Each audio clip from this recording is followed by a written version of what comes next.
Right. ఒకసారి మనకి కాంగ్రెస్ పార్టీకి వెళ్దాం. కాంగ్రెస్ పార్టీ నుంచి టీపీసీసీ సెక్రటరీ కొక్కొండ రాహుల్ గౌడ్ గారు ఉన్నారు. ఎస్ సార్, రాహుల్ గారు నమస్తే అండి. నమస్తే అండి. ఎస్ సార్, రాహుల్ గారు చాలా చాలా కీలకం. కానీ ఇక్కడ కొన్ని వ్యాఖ్యలు వినిపిస్తున్నాయి. కవిత ఈరోజు రాజీనామా చేయటం, ఈ మాట్లాడడానికి మాటలు వెనక రేవంత్ రెడ్డి ఉన్నారని బీఆర్ఎస్ పార్టీ ఆరోపిస్తుంది. కొంతమంది మాట్లాడుతున్నారు, ఏం చెప్తారు? మీకు ప్యానల్ పెద్దలకి నమస్కారం సార్. నమస్తే.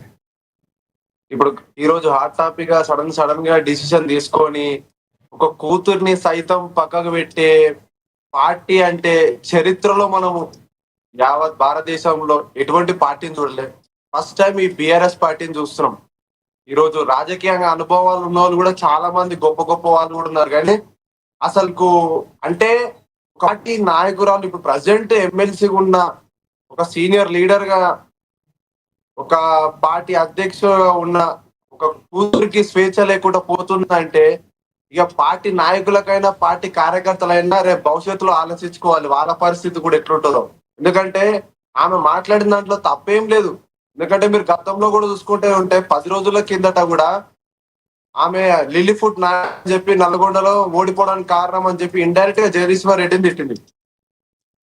ఎస్, అదొక పాయింట్. అయితే ఈ రోజు నోరు జారి ఆమె ఏదో నోరు జారిందని కాదు, కావాలని ఆమె ఎప్పుడైతే లిక్కర్ స్కామ్ కేసుల్లో జైల్లో ఉన్నప్పుడు అప్పటి నుంచేనే ఆమెను దూరం చేయాలని చెప్పి ఈ హరీష్ రావు, ఈ జగదీశ్వర్ రెడ్డి వీళ్ళు ఆడుతున్న డ్రామాలు, ఈ డ్రామాలు ఈ రోజు ఆమె బయట పెట్టింది. దాంట్లో తప్పేం లేదు. ఆమె నిన్న మాట్లాడిన దాంట్లో కూడా మేము చూసే ఉన్నాం ఆ వీడియోలు కూడా. కాకపోతే ఈ బీఆర్ఎస్ పార్టీ వాళ్ళకి అర్థం కాక ఇంతసేపు కేసీఆర్ జయగొట్టడం, కేటీఆర్ జయగొట్టడం, హరీష్ రావు జయగొట్టడం. ఎందుకంటే కవిత ఏ రోజు కవితకు స్వేచ్ఛ లేదా? అంటే ఆ పార్టీలో ఆమె మాట్లాడుకున్న స్వేచ్ఛ కూడా లేదా? జాగృతి పార్టీ కాదు కదండి. జాగృతి ఆమె పెట్టుకుంది, ఆమె స్థాపించుకుంది, ఆమె అంతా ఆమె వేసుకుంటుంది. ఆమె ఏమన్నదంటే నిన్న బీఆర్ఎస్ పార్టీ ఉంటే ఎంత పోతే ఎంత అన్నది. దాంట్లో తప్పేమున్నదని మేము అడగదలుచుకున్నాము. ఆమెకు బాధ అనిపించింది. నేను చెప్పేదాకా వినండి. మీరు వేసే పార్టీలు వినండి వినండి వినండి అన్న.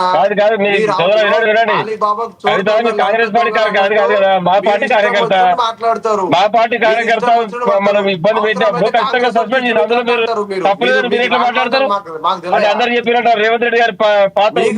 మాటలు, మీ గ్రాండ్ డైలాగులు మాకు అన్ని తెలుసు.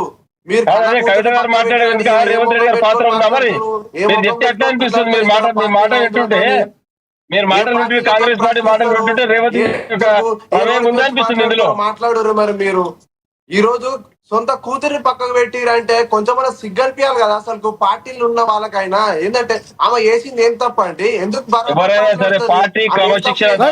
రాహుల్ గారు పార్టీ లైన్ దాటిన తర్వాత ఎవరిపైన ఒకటి ఎమ్మెల్సీగా ఉన్నటువంటి తీన్మార్ మల్లన్నపై కూడా పార్టీకి వ్యతిరేకంగా మాట్లాడితే క్రమశిక్షణ చర్యలు తీసుకున్నారు, సస్పెండ్ చేశారు. మీరు అన్నది దాన్ని నేను తప్పు పట్టట్లేదు. ఆమె ఏమంటుంది? అది బీఆర్ఎస్ పార్టీ లైన్ తిట్టట్లేదు ఎవరినో. ఈ రోజు కూడా మీరు ఆమె నిన్న కూడా ఏమనలే, ఇలా దొంగలు ఎవరో బయట పెడతా అని చెప్పి ఒక హరీష్ రావు పేరు బయట పెట్టింది అంతే. దాంట్లో తప్పేం లేదు. ఆమె మాట్లాడింది ఆమె పార్టీ కదండి, పార్టీ వ్యతిరేకంగా కామెంట్ చేస్తే పార్టీ లైన్ దాటినప్పుడు ఎవరిపైనా చర్యలు తీసుకుంటారు. మీకెందుకు ఇబ్బంది అవుతుంది? కేటీఆర్ కూడా కొడతారా? కాంగ్రెస్ పార్టీ వాళ్ళకి ఏం ఇబ్బంది అవుతుంది ఈ విషయంలో అంటే మీరు అడ్వాంటేజ్ తీసుకున్నాం. ఈ కవిత విషయాన్ని అడ్వాంటేజ్ తీసుకొని బీఆర్ఎస్ పైన ఏదో మళ్ళీ పట్టగాల్చి మీద పని చేద్దాం అనుకుంటా ఉన్నారు. మీ యొక్క ఆశలు అడియాశలు అయితే ఇక్కడ మీరు దీని నుంచి మీరు అడ్వాంటేజ్ పొందాలని మీరు ప్రయత్నం చేస్తే మాత్రం మీరు పప్పులో కాలేసినట్టే.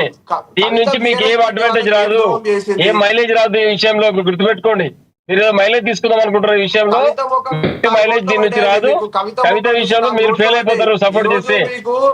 బిడ్డ తెలియదు, కొడుకు తెలియదు. రేపు కేటీఆర్ కూడా మాట్లాడతారు, రేపు కేటీఆర్ కూడా పంపిస్తారు. రేపు ఒక్కడే ఉండాలి. మరి పార్టీ ఎందుకు అని చెప్పి తప్పంటున్నాం. కరెక్ట్ కదా మాట్లాడింది.